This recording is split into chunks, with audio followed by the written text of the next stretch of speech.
제목은 하나님 앞에 믿음으로 살아가기, 하나님 앞에 믿음으로 살아가기라는 제목으로 오늘 욥기서 21장의 말씀을 같이 받도록 하겠습니다. 사실 이제 이 세 친구와 욥의 이러한 논쟁에 있어서 이제 그 3차 논쟁까지가 맞춰지기까지는 이제 큰 맥락의 내용은 이제 같습니다. 그래서 우리가 잘 알듯이 세 친구의 전체적인 이 논리는 인과응보에 대한 것을 이야기하며 너도 악인이다 라고 욥을 공격하는데, 이제 시적으로 굉장히 복잡하고 다양하게 이렇게 말을 하고 있지만 너는 악인이다 라고 공격하는 그런 친구들의 말에 나는 악인이 아니야 라고 말하는 이런 큰 흐름 속에서 있는 것입니다. 오늘도 이렇게 길게 욥이 그 친구의 말에 대답을 하고 있는데, 우리는 오늘 말씀 속에서 욥과 하나님의 관계를 발견하면서 우리가 우리의 믿음의 키가 좀 더 자라나는 시간이 되기를 주님 안에서 소망해 봅니다. 오늘 말씀을 나눌 때 내 믿음이 조금 더 자라나고 조금 더 성장하고 조금 더 커지는 그런 은혜가 우리 모두에게 있기를 주 안에서 바라봅니다. 오늘 6절 말씀을 보면 욥의 지금 마음의 상태에 대해서 잘 드러내주는 고백이 있지요. 내가 기억하기만 하여도 불안하고 두려움이 내 몸을 잡는구나. 욥이 이렇게 고백을 합니다. 욥이 얼마나 이런 불안 심리와 공포 심리에 휩싸여져 있는지를 보게 되는 거죠.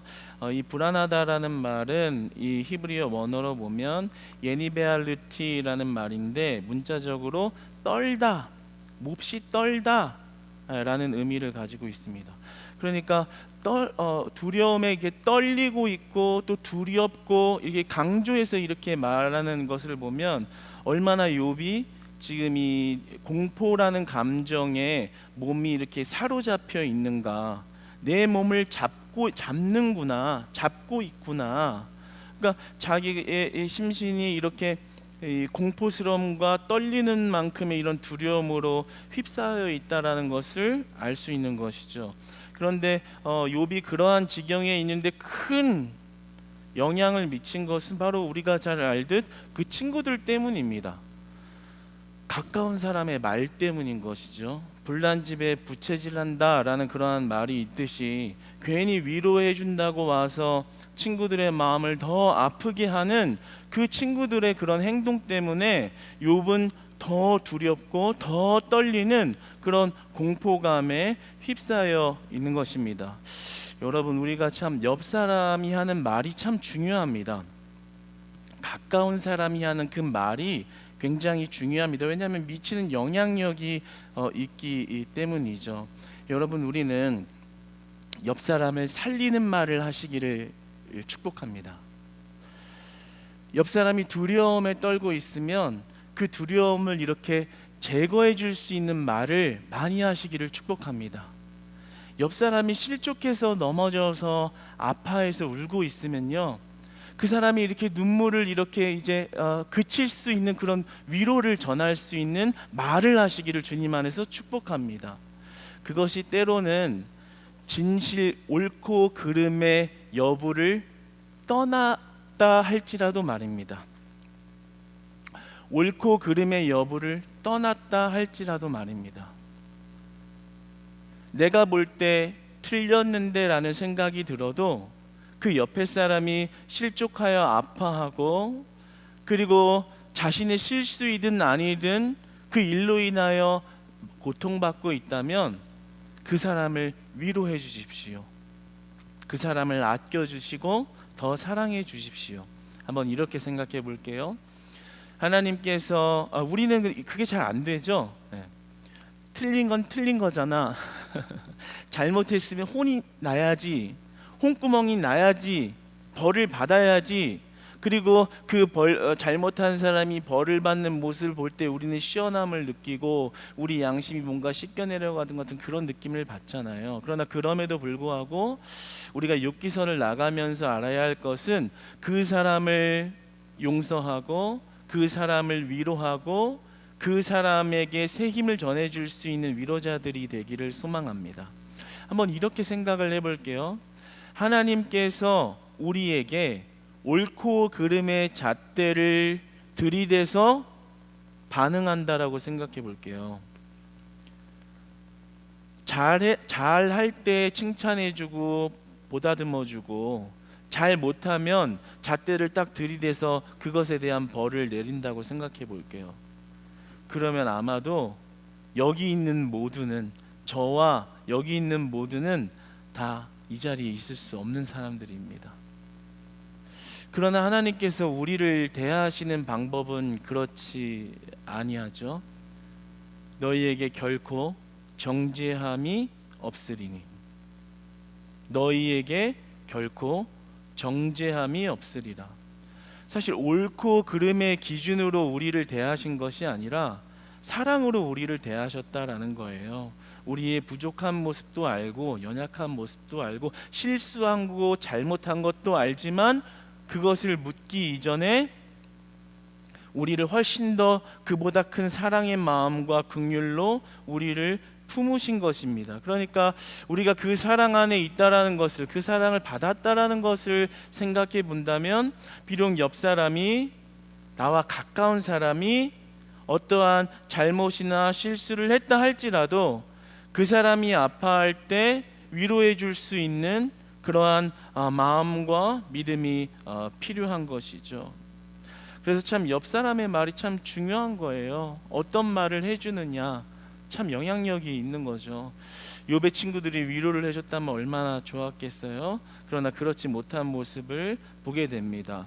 우리가 이 모습을 볼 때 우리의 머리로 받아들여지는 사실로 사람을 비난하는 것이 아니라, 비록 옆 사람의 부족함이 있다 할지라도 우리가 그를 용납하고 그를 위로해주는 마음이 필요하다라는 것이죠. 이것은 인본적이고 윤리적이고 도덕적인 차원의 교훈이 아닙니다. 그것은 차후에 말씀을 통해서 왜 이것이 우리가 믿음의 영역 안에서 해야 하는 일인지는 조금 더 자세히 나눠보도록 하죠. 그러면서 이제 욥이 21장의 2절을 보면 이렇게 말을 이어가죠. 2절 말씀을 한번 이렇게 읽어볼까요? 시작. 너희는 내 말을 자세히 들으라. 이것이 너희의 위로가 될 것이니라. 이거 참 마음 아픈 일이에요. 욥이 이렇게 얘기하는 거예요. 내가 너희에게 위로하는 말을 할게, 이렇게 시작을 합니다. 사실은 웃긴 얘기죠. 새 친구가 위로하러 온 건데 지금 누가 누구를 위로한다는 거예요. 위로를 받아야 될 사람이 욥이죠. 근데 위로를 못 주고 있잖아요, 친구들이. 그러면은 화를 내거나 그냥 제발 내 인생에서 사라져줘, 이렇게 이야기해야 되는 것이 맞는데, 내가 너희들 내 말 이제 잘 들어봐, 자세히 들으라, 내가 너희의 위로가 되기를 원한다, 이렇게 이야기하는 것입니다. 저는 이 말씀을 보면서 참 사역하는 사역자들의 마음, 또 저의 마음이 이렇게 좀 느껴지기도 하더라고요. 우리 목자들과 팀장님들의 마음도 느껴지고 그런 것 같아요. 이렇게 사역을 하다 보면 하나님의 기준에서 생각을 하고, 어떻게 하면 하나님께 영광이 되는 말과 행동이 될 것인가, 결정이 될 것인가, 어떻게 하면 조금 더 그 나라의 영광을 위하여 덕스러운 이런 행동과 결정이 될 것인가, 이런 고민을 하게 되죠. 그런데 그런 고민을 이해 못하는 간혹 옆에 가까운 사람들은 그냥 욥의 새 친구들처럼 말을 바로바로 한다, 이 말입니다.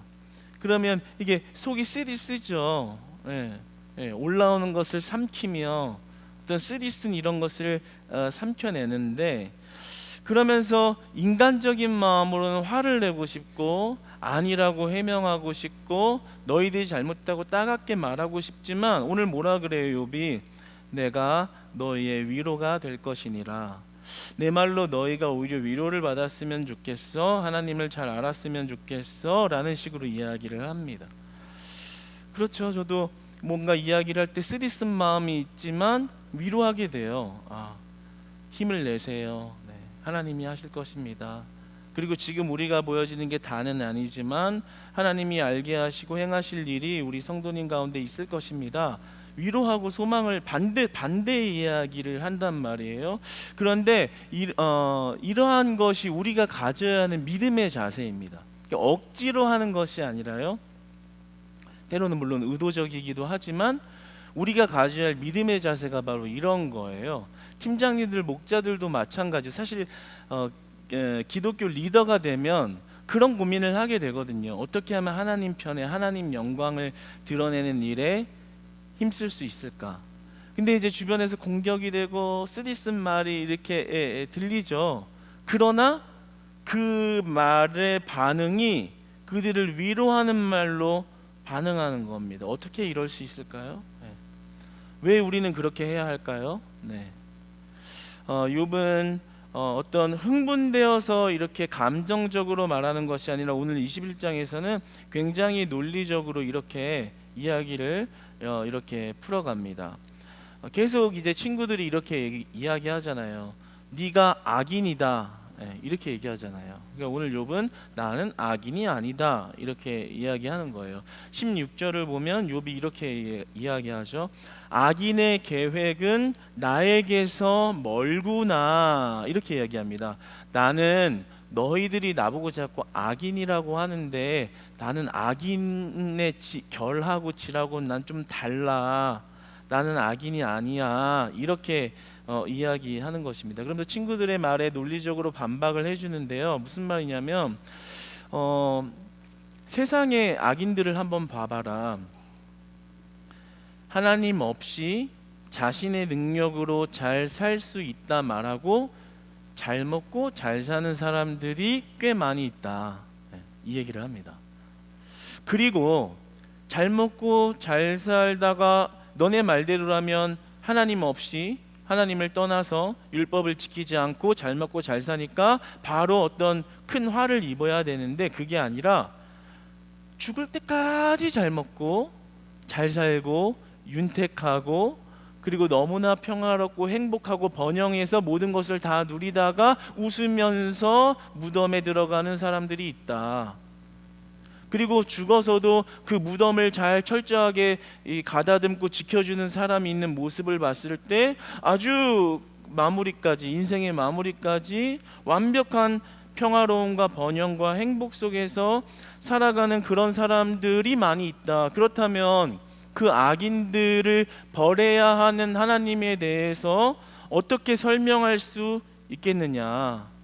하나님은 이 현세에서 우리가 살아가는 이 삶에서 다 인과응보론을 펼치는 분이 아니시다. 그러므로 이유 없이 고통을 당하고 있는 나는 악인이 아니다. 악인이 아니다. 이렇게 이야기합니다. 4절 말씀을 한번 같이 읽어볼까요? 4절의 말씀 시작. 나의 원망이 사람을 향하여 하는 것이냐? 내 마음이 어찌 조급하지 아니하겠느냐? 내가 왜 악인이 아니냐면 사람들은 믿지 않는 사람들은 자기의 힘으로 살아가기 때문에 어떤 이해할 수 없는 일이 닥치면 사람을 향해서 그 어려움을 다 쏟아낸다. 불평하기도 하고 원망하기도 하고 그리고 하소연하기도 하고 다른 사람한테 화를 내기도 하고 분노를 내기도 한다. 근데 나는 사람을 향하여 원망한 것이 아니고 하나님을 향하여 믿음을 붙들고 있었다. 그래서 나는 너희들이 말하는 그 악인과 질이 좀 다르다라고 이렇게 말하고 있는 것입니다. 여러분, 우리가 인생을 살아가는 데 있어서 잘 먹고 잘 살고 잘 되고 못 되고 하는 모든 일들은 하나님의 주권적인 섭리 아래 있습니다. 악인들이 잘 먹고 잘 사는 것도 하나님의 주권 아래 있습니다. 그리고 경건한 자와 믿는 자들이 잘 못 살거나 뭐 어떤 일이 잘 안 되는 것도 하나님의 주권적인 섭리, 허락과 인도하심 안에 있는 것입니다. 사무엘상 2장 7절의 말씀을 한번 같이 읽어보겠습니다. 시작. 여호와는 가난하게도 하시고 부하게도 하시며 낮추기도 하시고 높이기도 하시는도다. 한번 더 읽어볼까요? 시작. 여호와는 가난하게도 하시고 부하게도 하시며 낮추기도 하시고 높이기도 하시는도다. 아멘. 하나님이 어떻게 하신다고요? 하나님은 모든 사람을 가난하게도 하시고 부하게도 하시고 어떤 사람을 낮춰버리기도 하시고 어떤 사람은 높이기도 하신다라는 거예요. 그러니까 악인들은, 오늘 이 21장에 등장한 악인들의 행태는 하나님 없습니다. 하나님이 있다 하더라도 내가 그분에게 기도해서 무슨 유익과 이득이 생겨서 잘 살 수 있겠습니까? 이렇게 이야기를 한다는 거예요.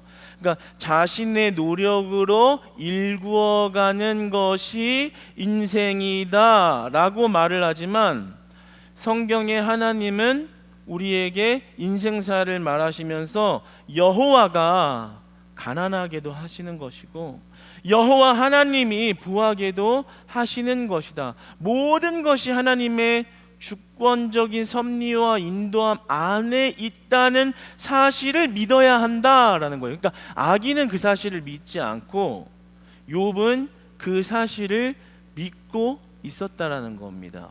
여기서 이제 중요한 것인데요, 우리가 이 욥의 믿음을 바라볼 때요, 우리는 어떤 상황 속에서도 하나님을 절대적으로 신뢰하는 믿음을 지녀야 하는 것입니다.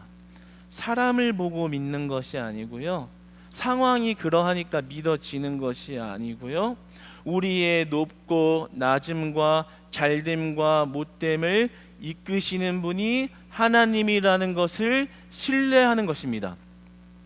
이것은 맹목적인 것이 아닙니다. 맹목적인 것이 아니에요. 그냥 믿으면 해결된다라는 그런 어떤 뜬구름지 않는 이야기를 하는 것이 아니에요. 우리의 이성은 완전하지 않습니다, 여러분. 아무리 똑똑하고 IQ가 높고 그리고 굉장히 어떤 분별력과 결정력이 탁월한 사람, 아주 극이성적인 사람이라 할지라도 그 이성은 완전하지 않습니다. 안 믿어지세요? 사람이라는 존재는 벌써 이미 죽음이라는 한계를 지니고 있잖아요. 완전할 수 없는 존재에서 나온 이성이기 때문에 결국에 결함과 결핍과 부족함을 지니고 있다라는 말입니다. 그러나 하나님은 완전하십니다. 하나님은 완전한 이성을 가지신 분이십니다. 그러니까 우리가 때로는 이해할 수 없는 상황, 왜 나를 낮추셨을까? 왜 나를 가난하게 하셨을까? 그 이유가 풀리지 않는데, 욥이 계속 고민하는 게 그거잖아요. 왜 나를 이렇게 낮추셨을까? 왜 나를 이렇게 저주하셨을까? 왜 나를 무슨 이유 때문에 이렇게 고난받게 하시는 것일까? 그러나 우리에게 이런 욥과 같은 상황, 이해할 수 없는 상황, 풀리지 않는 상황이 오늘 우리 앞서 보았듯 두려움과 떨리는 마음, 공포스러운 마음으로 이어질 때 우리가 지녀야 할 것은 하나님을 무한히 신뢰하는 것입니다. 하나님의 절대성을 신뢰하는 것입니다. 비록 나를 낮추셨지만 그곳에는 하나님의 섭리가 있어. 내 생각으로 이해가 되지 않지만 하나님은 나를 의의 길로 인도하고 계셔. 내 생각으로는 아닌 것 같은데 하나님은 맞다고 하시는 것이야. 나는 그 하나님을 믿어. 그런 믿음을 지니고 하나님을 대하는 것이죠. 여러분, 우리가 어떤 상황에서도요, 하나님을 끝까지 신뢰하는 여러분 되시기를 축복합니다. 내 상황은 그게 아닌데, 바로 이렇게 원망해야 될 상황인데, 하나님, 내가 이렇게 하나님 앞에 나름대로 열심히 그래도 살았는데, 믿음 가지고 살았는데 왜 이렇게 반응하세요? 라는 말이 절로 나올 만한 상황. 그렇게 말해도 옆 사람이 내 상황을 들으면 그냥 고개가 끄덕여지면서 이해가 될 만한 상황. 그런 어려움이 사실 우리 인생에 얼마나 많이 있어요. 그래서 욥이 어려운 성경이 아니라 오히려 큰 위로가 되는 성경일지 모르겠어요. 왜냐하면 이런 정도만 다를 뿐 우리가 이해 안 되는 상황은 너무 많거든요. 이게 진짜 하나님의 뜻인가? 하나님이 선하시다면 어떻게 나한테 이래? 라는 그런 풀리지 않는 상황이 욥의 마음을 두렵게 하고 떨리게 하는 것처럼 우리의 삶에는 얼마든지 많이 있기 때문에 이 욥은 우리의 욥기서는 우리에게 큰 위로가 되는 것입니다. 이러한 악조건의 상황에서 답을 찾지 못했을 때 하나님을 신뢰하는 것이죠. 사람을 신뢰하는 것이 아니라 하나님을 신뢰하는 것이죠. 상황을 보는 것이 아니라 하나님을 보는 것이죠. 그때 우리의 낮아짐으로 인한 고통의 문제는 해결되고요. 그때 우리의 넘어짐이 해결될 수 있는 방향과 소망을 회복하게 되는 것입니다. 여러분, 우리가 끝까지 하나님을 신뢰하는 믿음을 지키시기를 주님 안에서 축복합니다. 우리가 이 믿음이 왜 중요하냐면요, 이 믿음이 있을 때 옆 사람을 사실 위로할 수 있어요. 아까 앞서서 우리가 처음에 이렇게 고백했죠. 우리 어떤 상황이 있어도 옆 사람을 위로합시다. 어떤 상황이 있어도 그 사람 축복합시다. 그런데 여러분의 삶에 직접적인 관계의 문제로 들어가 보자고요. 돼요? 잘 되나요? 해야 돼, 맞아, 축복해야 돼, 위로해야 되는 건 알지만 내 입술은 공격하고 있잖아요. 욥이 아니라 새 친구가 되어서 비난하고 있잖아요. 말은 안 해도 뒤돌아서서 네가 그렇게 행동했으니까 그렇게 벌받고 있는 거지라고 정죄하고 있잖아요. 우리의 성품의 그릇과 우리의 이 마음의 그릇이 그렇게 옆 사람을 초월적으로 위로하고 새 힘을 줄 만한 그릇이 못 된다라는 거예요. 그러나 우리가 그 하나님을 절대적으로 신뢰하는 믿음이 회복되면, 우리가 그 하나님을 절대적으로 신뢰하는 믿음이 살아나면, 우리가 하나님을 절대적으로 신뢰하는 믿음이 견고하면 그때서야 비로소 우리는 위로할 수 있습니다. 왠 줄 아세요? 나는 위로할 수 없지만 그의 높고 낮음을 주관하시는 하나님이 일하실 것을 알기 때문입니다. 말 안 하는 거예요. 위로하고요, 그리고 뒤돌아서서 하나님을 바라보고 하나님 앞에 기도하는 거죠. 말을 쏟아내고 비난하고 수근수근거리기에 앞서서 그 입을 잠잠히 하고 뒤에서 하나님 앞에 쏟아내는 것입니다. 하나님, 내가 볼 때 아닌데요, 하나님의 뜻은 어디에 있나요? 근데 우리 보통 그렇게 안 하죠. 내가 볼 때 아니면 바로 정죄하죠. 내가 볼 때 아니면 바로 정죄해요. 그게 우리의 얼마나 연약한지. 저는 새 친구를 보면서 우리의 모습을 봐요. 뉴스 기사 한 번만 보면은 그냥 그 사실 몇 가지만 보고 바로 그 사람 정지하잖아요. 저러니까 저렇게 됐지 바로 비난하잖아요. 그 앞에 어떤 서사가 있고 사건이 있고 복잡함이 있는지 알고 싶지도 않고 저랬어 그냥 바로 욕하잖아요. 옆 사람이 그래도 바로 네가 그래서 그랬어? 야, 너 몰랐는데 정말 나빴구나, 바로 정죄하잖아요. 우리의 모습입니다. 그런데 그런 우리가 어떻게 윤리적이고 도덕적인 차원에서 옆 사람을 품겠어요? 절대 그렇게 못하죠. 그러나 우리의 연약함을 덮어주신 하나님을 절대적으로 신뢰할 때야 비로소 우리는 위로할 수 있는 거예요. 왜요? 그의 인생을 하나님이 주관하고 계시다는 것을 믿는 거예요. 그러니까 내가 앞서서 무엇을 하고 내가 정죄하고 나의 좁은 견해로 그의 인생을 충고하기 이전에 하나님이 하실 일을 훨씬 더 앞서서 생각하고 훨씬 더 높으신 하나님께 먼저 의뢰하는 일을 먼저 하는 겁니다. 내가 그 입술로 정죄한다는 것은 굉장히 신중하고 무겁고 엄중한 일이 되어야 돼요. 함부로 할 수 없는 일이 되어야 돼요. 그냥 내가 가십거리가 되듯이 쉽게 뱉을 수 있는 일이 되면 안 되는 거예요. 왜요? 우리는 믿음이 있는 자들이기 때문에. 그 고백이 믿음 없는 고백인 겁니다. 하나님을 신뢰하지 않는 것. 여러분, 우리는 하나님을 절대적으로 신뢰하는 믿음의 자녀들이 다 되시기를 축복합니다. 하나님을 신뢰해 보세요. 여러분의 기도의 방향과 입술의 고백이 변화되어야 합니다. 저도 마찬가지고요. 먼저 말하기 전에요, 내 생각으로, 지금 새 친구가 그러잖아요. 내가 아는 신앙으로 바로 욥을 정죄하잖아요. 그게 아니라는 거예요. 이 메시지는 그게 아니라고 말하는 거예요. 뒤 돌아서서 너의 입술을 함구하고 하나님께 쏟아내라는 거예요. 사람을 향하여 쏟지 말라는 거예요. 물으라는 거죠. 하나님, 내가 볼 때는 아닌데요, 분명히 아닙니다. 그러나 하나님이 이렇게 행하시고 계시다면 하나님의 뜻은 어디에 있는 건가요?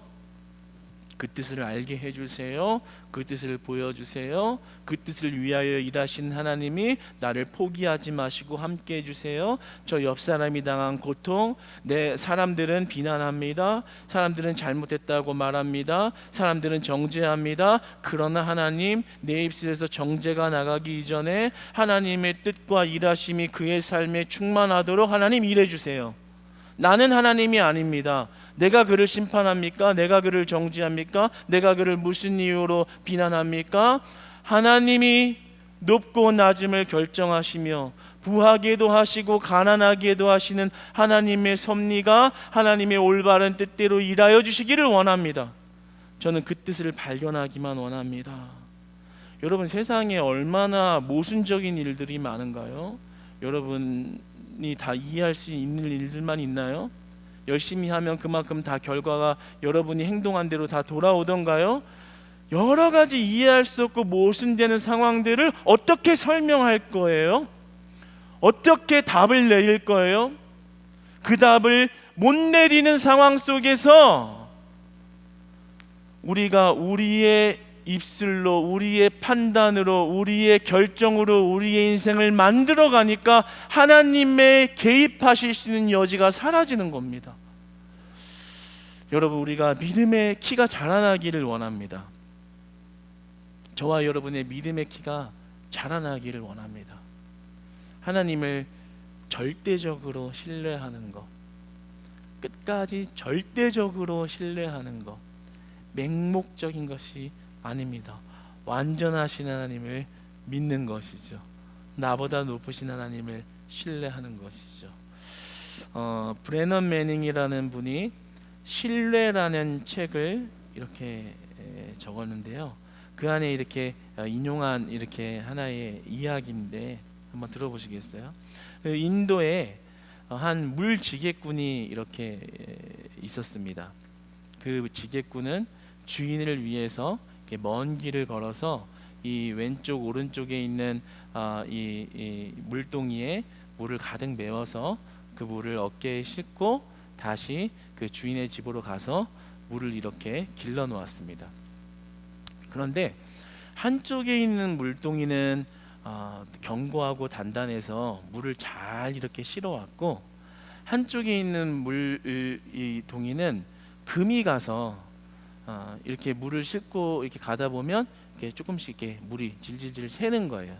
그러니까 도착했을 때쯤 되면 이 차 있는 물동이는 온전히 그 길었던 이 물이 그대로 있고, 그리고 금이 갔던 물동이는 한 반쯤이 물이 비어 있는 것이죠. 그래서 이제 하루는 이제 예화니까 하루는 이 물동이가 지객꾼한테 죄송하다, 나 때문에 당신이 이렇게 수고해서 왔다 갔다 하는데 그 결실을 맺어야 되는데 나 때문에 물을 반밖에 못 채워가지고 가니까 참 미안합니다. 물동이가 말을 했대요. 네네, 그런 일도 있네요. 네. 그러니까 이제 그 지객꾼이 이렇게 이야기를 했다는 거예요. 아니다. 내가 물을 실어 갈 때 네 옆에 있는 곳을 한번 봐봐라. 옆에 꽃들이 활짝 펴 있지 않느냐. 사실은 네가 그 금이 간 것 때문에 내가 그쪽에 풀에 물을 주면서 이렇게 가고 있었다. 그래서 그 금이 간 게 흠이 아니라 네 흠을 잘 사용해서 꽃에 꽃을 피우고 있었다. 그런데 반대편을 한번 봐봐라. 꽃이 안 자라고 있지 않느냐. 그래서 네가 가지고 있는 흠이 아니라 귀 쓰임 받는 그런 꽃을 피워내는 그런 용도로 쓰임 받은 것이야. 이렇게 이야기를 했다는 거예요. 참 와닿는 말이 하나 있죠. 너의 흠은 흠이 아니다. 내 계획 속에서는 그 흠을 잘 활용해서 꽃을 피우는 일을 하고 있었지, 물을 못 기른다고 해서 그걸 흠이라고 나는 생각하지 않았다. 지게꾼의 생각에서는 더 크고 넓은 그림 안에서 그 흠을 귀히 쓰이는 물로서 이렇게 사용을 했다라는 거죠. 하나님과 우리의 관계가 이와 비슷합니다. 우리가 볼 때는 하나님 왜 나를 낮추셨나요? 왜 나를 이렇게 버리셨나요? 하나님 믿으면 날 온전하게 잘 부하게 하시고 번영케 하시고 잘되게 하시고, 기도하면 그냥 앞에 홍해바다가 탁탁탁 갈라지고 그렇게 해주셔야 하나님이시지, 왜 나를 금이 간 물동이처럼 흠 있는 삶을 살게 하시는 건가요? 왜 이렇게 부족해 보이는 삶을 허락하시는 건가요? 그러나 하나님은 그 흠이 아니라고 말씀하시는 거죠. 큰 계획 안에서 꽃을 피우기 위한 귀한 물로, 귀한 물덩이로 사용하고 계시다라는 겁니다. 그러나 그 물덩이는 그 꽃을 피우는 물로 자기가 쓰임받는지 사용되었는지 전혀 몰랐죠. 그 지게꾼이 말하기 전에는요. 우리가 우리 눈에 우리의 이성으로 봤을 때 왜 이런 고난과 이해할 수 없는 일을 풀어가시는 하나님이 야속하게 느껴질 때에도, 우리의 이성으로 답을 못 내리는 상황에도 우리는 답을 내려야 돼요. 하나님은 선하게 일하고 계시다. 하나님은 내 흠을 흠으로 보시는 것이 아니라 그 흠을 사용해서 열매를 맺으신다. 꽃을 피우신다.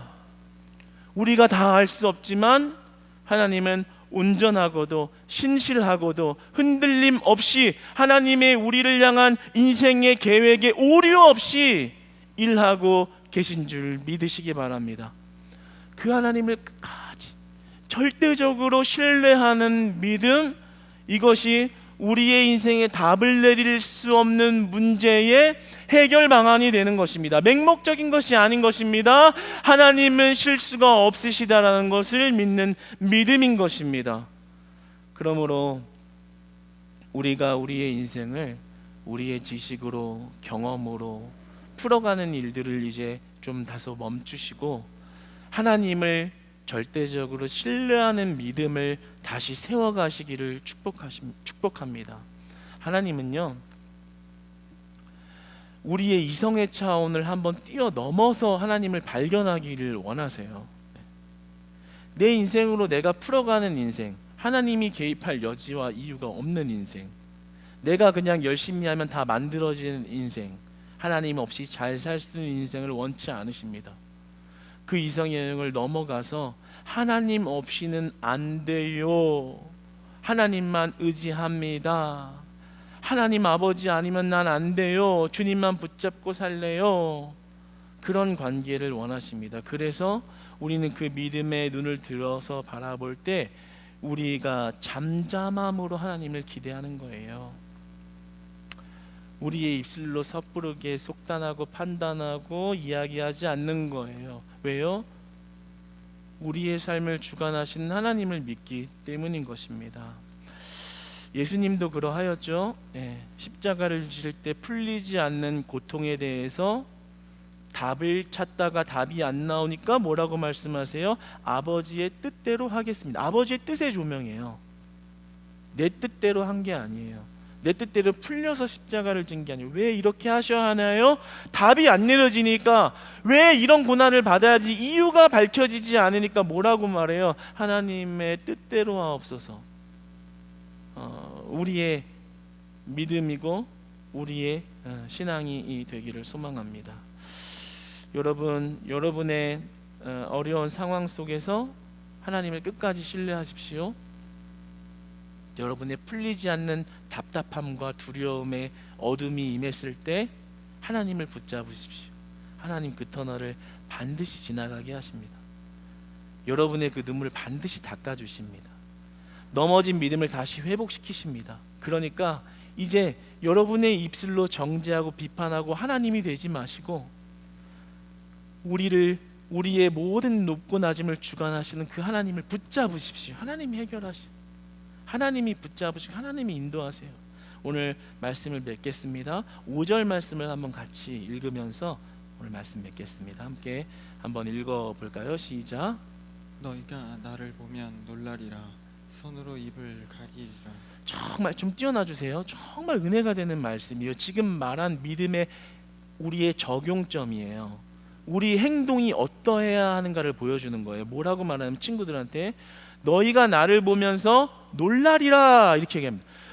정죄하지 마, 입술로 비판하지 마, 그냥 놀라워해. 왜요? 왜 죄 없는 욥에게 이런 일을 주셨을까 하는 그 하나님의 이해할 수 없는 일에 대해서 그냥 놀라워해. 그리고 네 손으로 입을 가려. 비판하고 정죄하고 네가 하나님이 되어서 인생 다 한다는 것처럼 이야기하지 말고 그냥 이 상황에 대해서 놀라워해. 이해할 수 없는 것을 받아들여. 그리고 네 입술로 죄짓지 마. 이렇게 얘기하는 겁니다.